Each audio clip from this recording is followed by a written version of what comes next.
as we go over sigma and pi bonds today, which is our last kind of designation for this.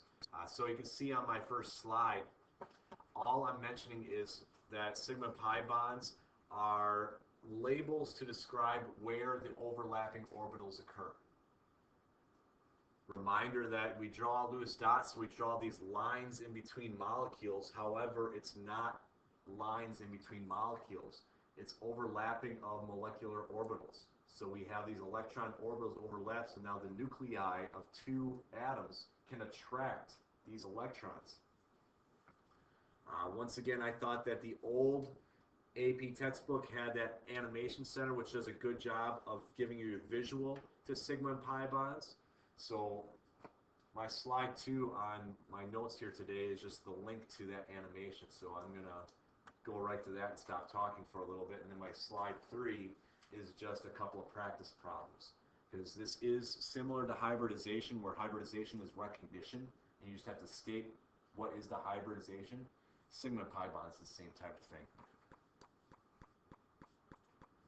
So again, we just watched the animation there. And here is, in my first 2 bullet points, what we kind of need to know about this. When students are drawing Lewis dot structures, I always tell them with nonmetals, let's first just single bond things together. That single bond is always a sigma bond. That's the overlapping of orbitals directly between the nuclei.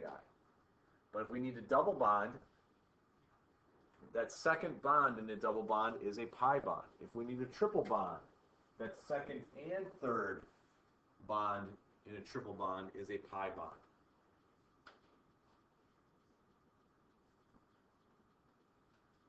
The example that I want to do here on the smartboard after you jot down these first couple of bullet points is 1,2-dichloroethene.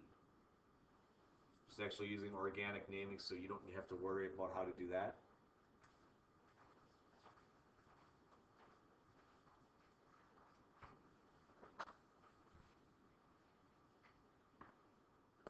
So there's actually 2 different ways I could draw 1,2-dichloroethene.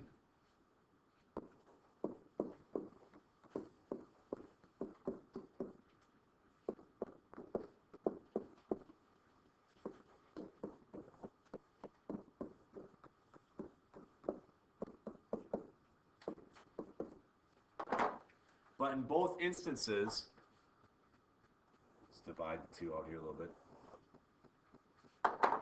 They contain the same number in single and double bonds. A typical question could be something as simple as how many sigma and how many pi bonds are in this molecule. Now you could write out the word sigma, otherwise if you just know the symbol for sigma, and most people know the symbol for pi, you can label it that way just the same. If I were counting out my sigma, I have 1, 2, 3, 4, 5. And the first bond in between any 2 atoms is always the simplest bond. It's the bond that will be between the nuclei. However, right here in between the 2 carbons is a double bond. And that second overlap has to be a pi bond. It's not an overlap that's in between the nuclei. It's kind of above or below or to the side. Now I could do the exact same labeling in the second one. The second one is the exact same. So in that molecule, I would say that there is 5 sigma, because there's 5 single bonds, and 1 pi bond. That pi bond is the second bond within the double bond. And really for sigma and pi, that's it. That's all you have to know. It's just identification. In hybridization, all you have to know is identification. I like that last animation that we just did because it went over shape. It went over hybridization, and then it goes over sigma pi as well. Now, there's a reason why I picked this example to kind of wrap this up, is to remind you of what we've talked about last class.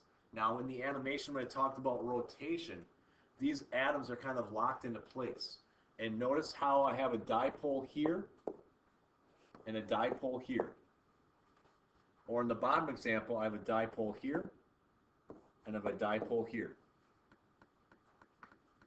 I haven't given you the term for these two types of molecules, but the same formula drawn in different ways called an isomer, and this specific one is referred to a cis or a trans isomer. This is the cis, this is the trans. These are not terms that you need to be aware of. However, the example I've just drawn on the board is one I've seen, not so much for sigma pi bonds, although I wanted to go over that with you. More I've seen it in dealing with polarity. Because one of these two molecules is polar, the other one is nonpolar. The one that is nonpolar is the one on the top, because the two dipole moments that I drew in blue are the exact same strength, but they're in the exact opposite direction. So they cancel each other out.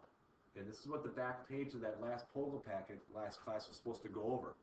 On the other hand, the cis isomer on the bottom, they're both going in a similar kind of upward direction. Granted, they are going out a little bit different, but they're not completely canceling each other out. So this one is a polar molecule. So I've seen this specific example before in dealing with polarity, so I wanted to bring that to your attention, because the idea of a pi bond locking in place is why we're able to say that this is the way that it is then. And that's why I wanted to go over that specific example. Now, I don't believe I gave you a practice sheet, so how about instead, in your notes, why don't you try a couple of problems right here on your own? And this is where students will ask me, well, what's the formula of nitrous acid?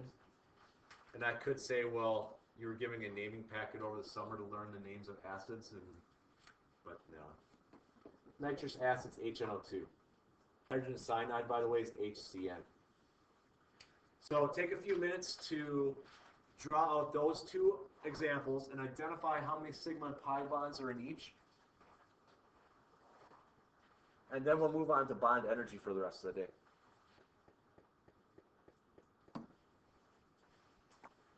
Up on the board are the two molecules.